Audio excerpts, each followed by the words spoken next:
پس از تماشای این فیلم مستند خیانت هر باری که در تماشا میکنیم پیش نزد چشممون عیان میشود که سالهای 90 چقدر جنگ ها شده گذشت، چقدر بیگناهان کشته شدند. با گفتن ضرور است که چقدر این دهشت بود، این جنگ بی‌نهایت دهشت بود. جنگ شهروندی محض برای خاطر به سر قدرت آمدن همون حزب نهضت اسلام و اعضایان آنها بود.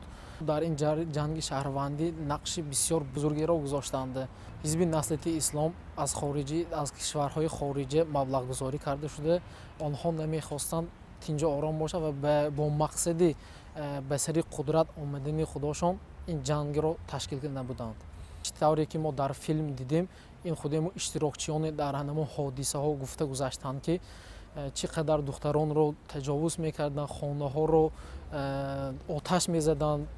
بسیار بسیار دهشت بود. این محیدین کبیری و پیروانش اگر وطن دوست می بودند در روز اول به وطن و ملت خیانت نمی کردند. پس از تماشای فیلم ما جوانان باید دانیم که تاجیکستان، عموما شهروندان تاجیکستان از چقدر روزهای دهشت را پس سر نمودند.